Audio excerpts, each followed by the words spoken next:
عزیز طلبہ السلام علیکم۔ سال اول کی اسلامیات لازمی کا سلسلہ وار لیکچر آپ سماعت کر رہے ہیں، اور آج کا ہمارا ٹاپک ہے انبیاء کی خصوصیات۔ پچھلے لیکچر میں آپ سن چکے ہیں کہ رسول، نبی اور ان رسولوں اور نبیوں کو بھیجنے کے مقاصد، انبیاء اور رسولوں کو کیوں بھیجا گیا، رسول کی ضرورت کیوں پیش آئی، تو یہ پورا ٹاپک آپ ابتدائی گفتگو آپ سن چکے ہیں۔ تو آج ہم ایک لانگ کوسچن پڑھیں گے، تفصیلی سوال پڑھیں گے انبیاء کرام کی خصوصیات۔ ویسے تو اس میں شارٹ کوسچن بھی بن سکتے ہیں کہ انبیاء کرام کی خصوصیات میں بشریت سے کیا مراد ہے، امانت اور وحدانیت سے کیا مراد ہے، تبلیغ احکام الہی سے کیا مراد ہے، معصومیت سے کیا مراد ہے، اور واجب الاطاعت سے کیا مراد ہے۔ کوسچن تو یہ سارے بن سکتے ہیں، اور ان کے اندر بھی کچھ شارٹ کوسچن ہوں گے، ہم پڑھیں گے۔ آپ کو بہتر پتا ہے کہ انبیاء کرام اس دنیا میں کس لیے مبعوث ہوئے، اللہ نے انبیاء کرام کو کیوں بھیجا۔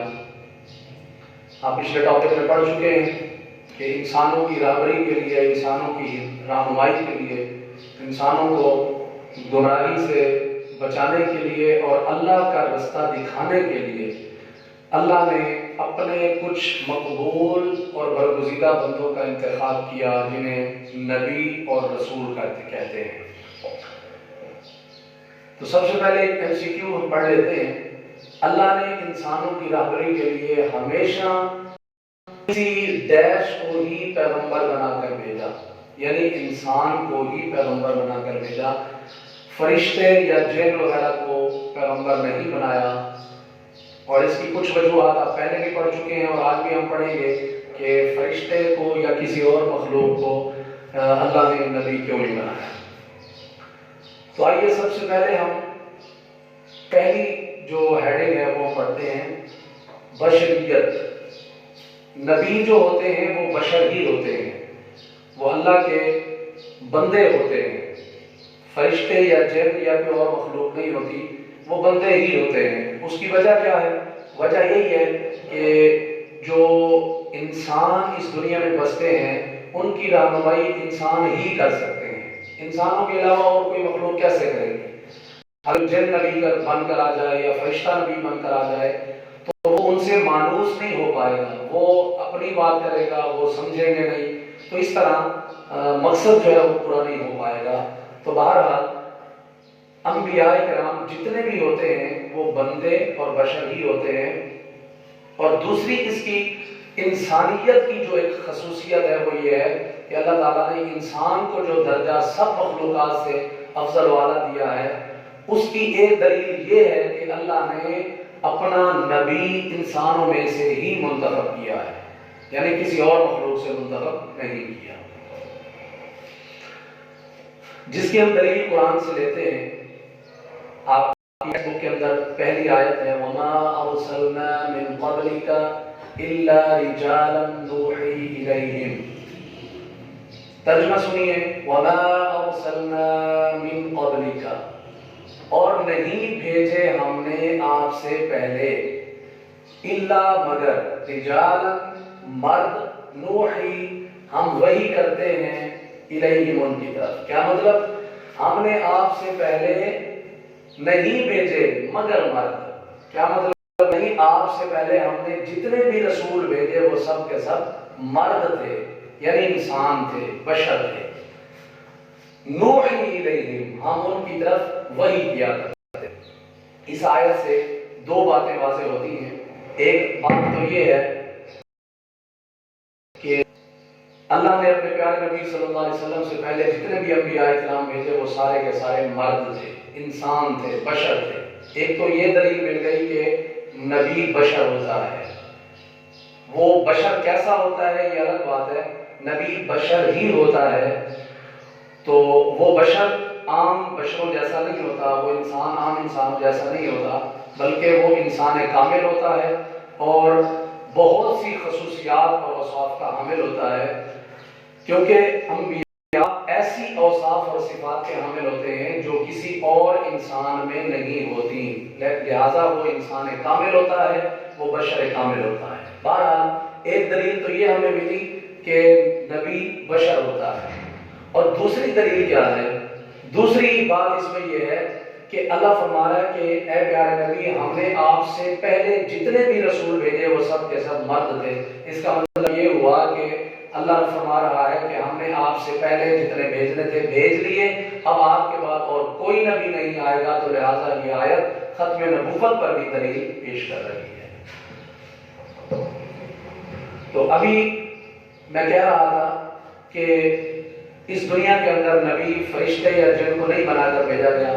کچھ لوگ یہ اعتراضات کرتے تھے کہ نبی فرشتہ ہونا چاہیے، نبی جن ہونا چاہیے، یا فرشتہ اللہ کا مقرر فرشتہ ہونا چاہیے نبی۔ اللہ نے فرمایا کیسے نبی فرشتہ ہو سکتا ہے؟ قرآن میں کیا وجہ بیان کی گئی ہے؟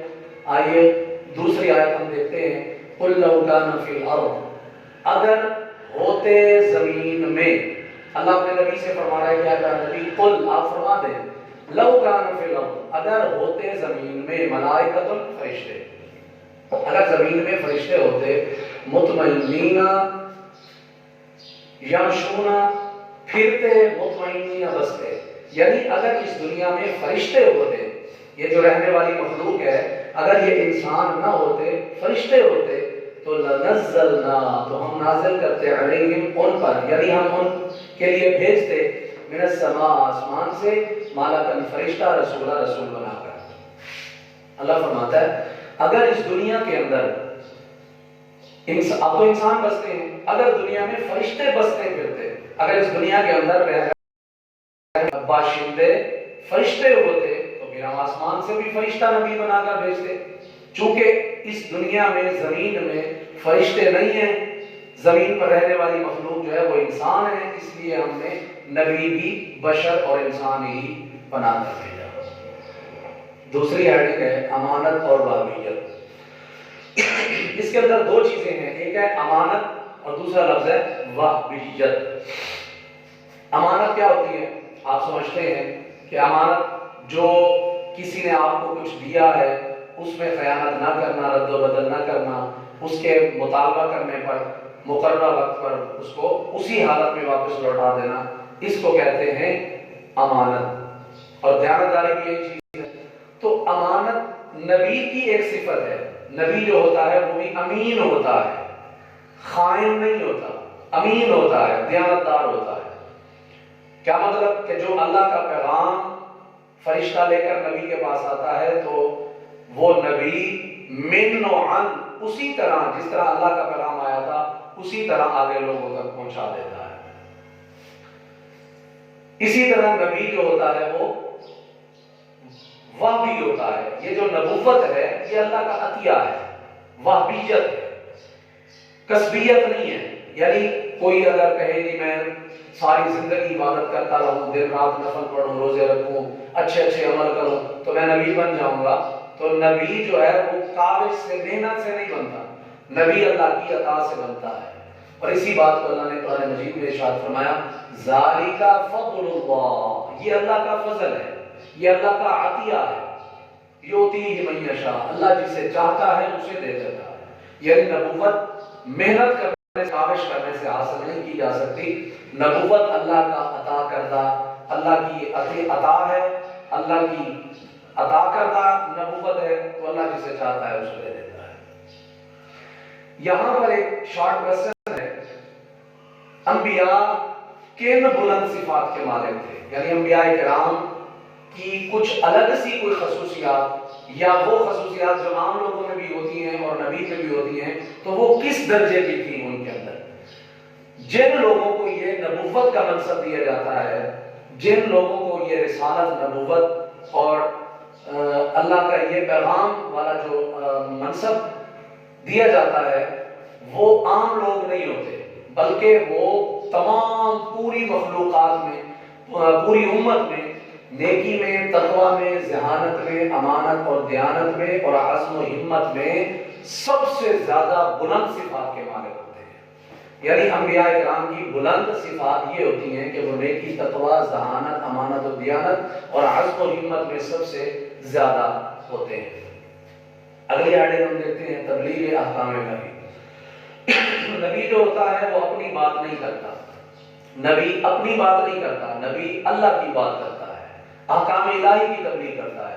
جو اسے اللہ پیغام دیتا ہے نبی اسی بات کو آگے پہنچاتا ہے، گویا نبی اللہ کا ترجمان ہوتا ہے۔ قرآن مجید میں بھی اسی بات کا بیان کیا گیا ہے، وَمَا يَنطِقُ عَنِ الْهَوَىٰ إِلَّا وَحْيٌ يُوحَىٰ۔ اللہ فرماتا ہے کہ نبی خود سے نہیں بولتا، اپنی خواہش سے نہیں بولتا، یہ تو حکم ہے جو وحی کیا جاتا ہے۔